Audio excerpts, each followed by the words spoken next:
मैं आदित्य तिवारी आपको अब जो सवाल दिख रहा है ये 10th क्लास की मैथ्स का सवाल है जो NCERT के माध्यम से हिंदी मीडियम और इंग्लिश मीडियम में MP में पढ़ाई जाती है और लगभग सभी जगह इसका उपयोग किया जाता है पढ़ने के लिए NCERT से जुड़ी हुई है। तो इसमें जो पहला अध्याय है उसका नाम है वास्तविक संख्या। वास्तविक संख्या से रिलेटेड ये प्रश्नावली है। इसमें क्वेश्चन था ये निम्नलिखित संख्याओं को अभाज्य गुणनखंडों के गुणनफल के रूप में व्यक्त कीजिए। तो इसमें गुणनखंडों के रूप में व्यक्त करना था।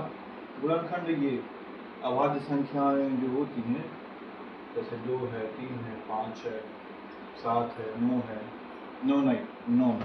9 भाज्य संख्या है। उसकी परिभाषाएं ऐसी होती है, भाज्य संख्या की परिभाषाएं ऐसी होती है कि वे संख्याएं जिनमें स्वयं का भाग चला जाता है और या फिर एक का भाग जाता है उन संख्याओं में। अन्य किसी दूसरी का भाग यदि चला जाता है, मान के चलो किसी और दूसरी संख्या का चला जाता है तो वो भाज्य संख्या कहलाने लगती है। अभाज्य संख्या में केवल उसी संख्या का भाग जाता है। तो इसमें सभी जो गुणनखंड होते हैं वो अभाज्य संख्या के माध्यम से बनाते हैं। तो सबसे पहले 2 का प्रयोग करते हैं, फिर उसके बाद 3 का, फिर 5 का, फिर 7 का, फिर 11 का, फिर 13 का, 17 का, 19 का, 23 का, 29 का, 21 का, 37 का, जहाँ तक मतलब कहते हैं कि जहाँ तक गुणनखंड निकाले जा सकते हैं वहाँ तक कर सकते हैं। लेकिन क्या होता है इसमें जैसे 2 का भाग नहीं आ रहा तो आगे की संख्या का उपयोग किया जाता है और आगे की संख्या का होगा और आगे की संख्या और आगे की संख्या। तो अब ये वाला सवाल है जो आपका समय ज़्यादा खराब ना करते हुए मैं सवाल करवा देता हूँ। देखिए ये जो सवाल आप देख रहे हैं ये है 140 1.1 का पहला क्वेश्चन है। 140 का हमको इसमें गुणनखंड निकाले तो हमने ये गुणनखंड विधि से निकाला है। यहाँ अपन ने भाग दिया और ऐसे ऐसे आगे दिए, पहले 2 से, फिर 2 से, फिर 5 से, फिर 7 से।